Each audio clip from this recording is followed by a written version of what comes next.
30 jours sans café. Les effets que personne ne t'explique, et si ton café t'épuisait en silence, chaque matin, c'est le même réflexe. Tu ouvres les yeux, encore à moitié endormi, et tu te diriges vers la cafetière comme si ta journée en dépendait. Et peut-être que tu te dis, le café, c'est mon carburant. Sans lui, je ne démarre pas. Mais ce que tu ne sais peut-être pas, c'est que ce petit coup de fouet a un prix.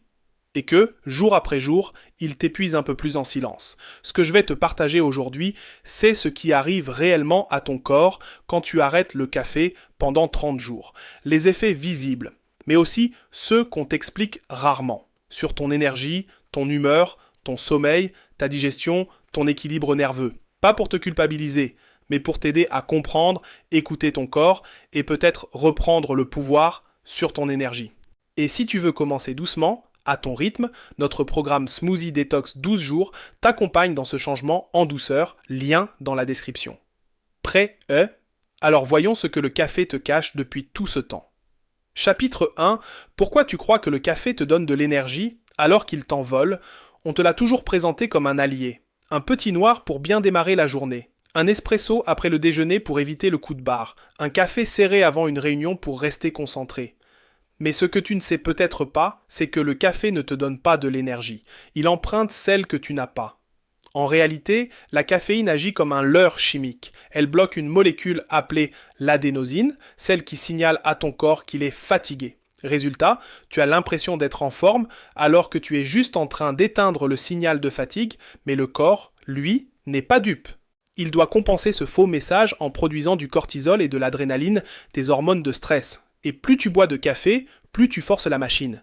Ton système nerveux reste en état d'alerte, ton cœur s'accélère, ta digestion ralentit, et quelques heures plus tard, la chute. Tu te sens à nouveau vidé, irritable, et tu reprends un café. C'est le cercle vicieux le plus sous-estimé de notre époque, on croit qu'on est accro au goût. En réalité, on est souvent en dette d'énergie permanente, entretenue par la caféine. Et c'est là que 30 jours sans café peuvent tout changer. Parce que pour la première fois, ton corps va fonctionner sans tricher. Mais attention, le début n'est pas facile. Chapitre 2. Les 3 jours sans café, le mur. Arrêter le café, c'est un peu comme descendre d'un manège lancé à pleine vitesse. Tu ne sautes pas. Tu ralentis. Et ce ralentissement, au début, peut être brutal.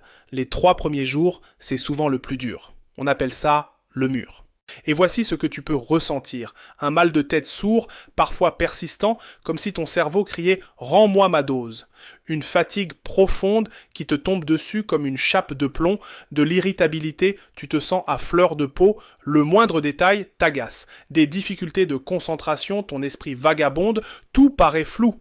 Parfois même des nausées, une tension dans le ventre, un sommeil agité, mais ne t'inquiète pas, c'est normal, ce n'est pas que tu vas mal, c'est que ton corps se réadapte. Il est en train de réapprendre à fonctionner par lui-même, sans ce faux signal de la caféine. Et ce passage difficile ne dure pas. En général, au bout de 3 à 5 jours, tout commence à s'apaiser. Tu respires mieux.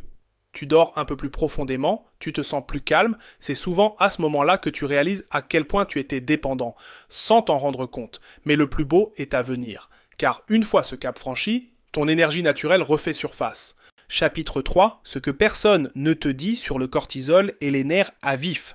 Tu te demandes peut-être, pourquoi est-ce si dur d'arrêter le café? La réponse se trouve dans une hormone clé. Le cortisol. Le cortisol, c'est l'hormone du stress. Elle est utile, même vitale. Elle t'aide à te lever, à réagir, à faire face. Mais quand elle est surenclenchée en permanence, elle devient un poison silencieux. Et devine ce qui la stimule fortement.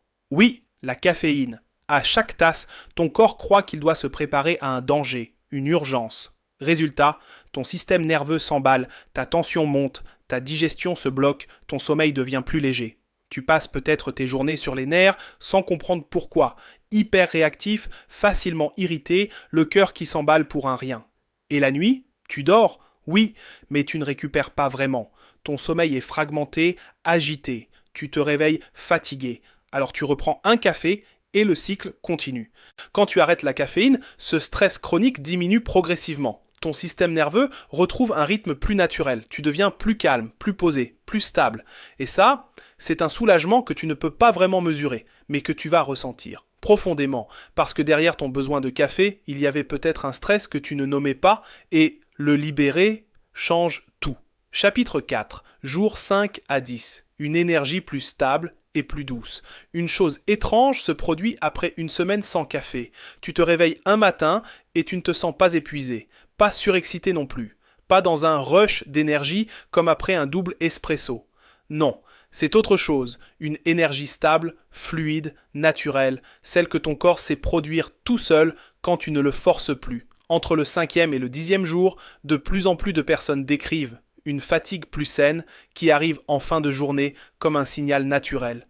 Une clarté mentale plus constante, sans les pics et les creux, une meilleure tolérance au stress, moins de réactions à fleur de peau et surtout une confiance qui revient.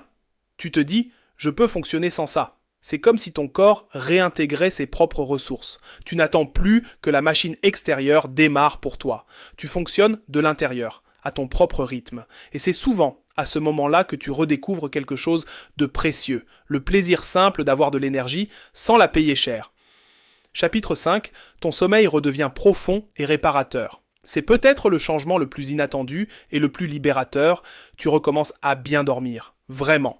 Pas juste à t'endormir, mais à plonger dans un sommeil profond, réparateur, apaisant, parce que même si tu ne le savais pas, le café continuait d'agir dans ton corps des heures après l'avoir bu, parfois jusqu'à 8 ou 10 heures. Et ça suffit à perturber tes cycles de sommeil.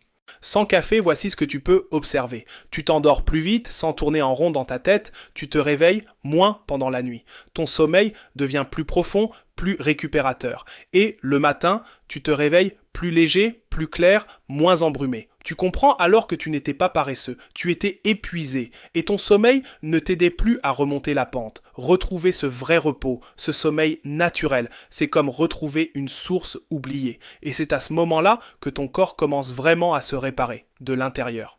Chapitre 6, ta digestion change, ton ventre te remercie, on n'y pense pas toujours, mais le café, ce n'est pas neutre pour ton ventre. Il est acide, irritant et peut déséquilibrer tout ton système digestif sans que tu ne t'en rendes compte. Beaucoup de personnes qui arrêtent le café pendant 30 jours remarquent un effet inattendu. Leur digestion devient plus douce, plus fluide, plus apaisée. Voici pourquoi. Le café stimule l'acidité de l'estomac, parfois à l'excès. Cela peut provoquer des brûlures, des reflux, des inconforts digestifs. Il accélère artificiellement le transit, ce qui peut mener à des diarrhées, des spasmes ou au contraire à des constipations rebonds. Il irrite la muqueuse intestinale, ce qui fragilise ton microbiote, perturbe l'absorption des nutriments et crée de l'inflammation. Et quand tu l'élimines, tout se calme, ton ventre se décrispe, ton transit devient plus régulier, moins chaotique, tu te sens moins gonflé après les repas, tu digères mieux, tu ressens une vraie légèreté intérieure, c'est parfois subtil mais profondément libérateur, tu réalises à quel point ton corps travaillait mieux quand tu ne le brusques plus. Et ce confort digestif retrouvé, il te suit toute la journée. Chapitre 7, un esprit plus clair, une humeur plus fluide.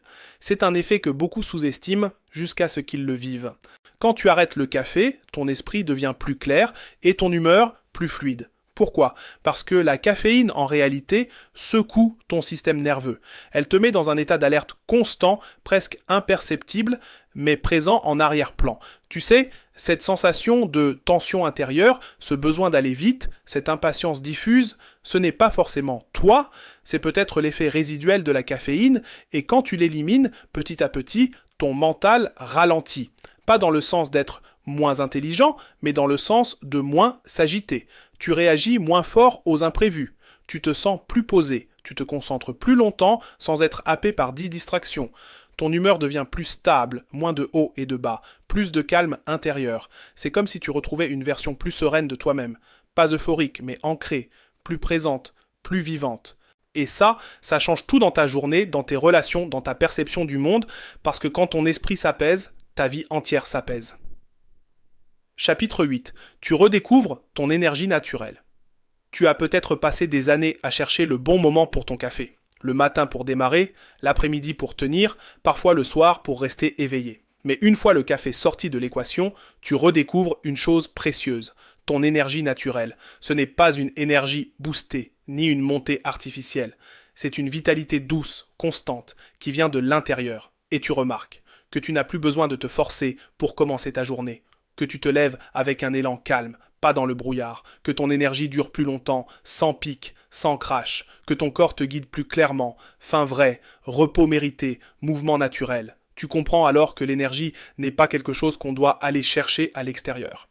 C'est quelque chose que ton corps sait produire, si tu arrêtes de le court-circuiter. Et plus tu laisses ton organisme fonctionner sans dépendance, plus cette énergie devient fiable, stable, paisible. C'est le moment où tu passes de la survie à l'autonomie. Et c'est peut-être la plus belle victoire de ces 30 jours. Chapitre 9. Et si tu ne voulais plus jamais revenir en arrière? Au début pas, tu comptais peut-être les jours. Tu te disais, j'arrête juste un mois, après je reprends. Et maintenant, tu te surprends à penser, mais est-ce que j'en ai encore besoin en fait? Ce que vivent beaucoup d'anciens buveurs de café, c'est une bascule intérieure, pas une lutte, pas un interdit, juste plus l'envie. Pourquoi? Parce qu'une fois que tu as retrouvé un sommeil profond, une digestion apaisée, une énergie constante, un esprit plus clair, une humeur plus stable, tu comprends ce que tu gagnais et surtout ce que tu perdais à chaque tasse. Et là, ce n'est plus une décision forcée. C'est une évidence. Tu choisis ce qui te fait vraiment du bien.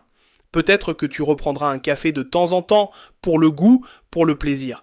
Mais tu ne seras plus dépendant. Tu sauras que ton énergie ne dépend que de toi. Et ça, c'est une vraie liberté. Conclusion, ce que tu gagnes vraiment en laissant le café. Tu pensais peut-être que le café te tenait debout, qu'il t'aidait à avancer, à fonctionner, à rester efficace. Mais ce que tu as découvert, c'est que tu avais cette force en toi, et qu'elle n'avait jamais vraiment disparu, elle était simplement étouffée, masquée, désorganisée. En arrêtant le café pendant 30 jours, tu ne perds rien. Tu gagnes une énergie plus stable, un sommeil plus profond, un ventre plus serein, un esprit plus clair, un calme intérieur que tu ne soupçonnais pas. Ce n'est pas une punition. C'est un retour à l'équilibre, à ta vraie nature. Et si tu veux prolonger ce changement ou le commencer en douceur, notre programme Smoothie Detox 12 jours est là pour t'aider à retrouver ton énergie naturelle. Pas à pas, lien dans la description. Ton corps sait faire. Tu n'as plus à lui imposer. Tu peux l'accompagner. Et c'est peut-être ça, la vraie puissance. Être bien sans avoir besoin de se pousser.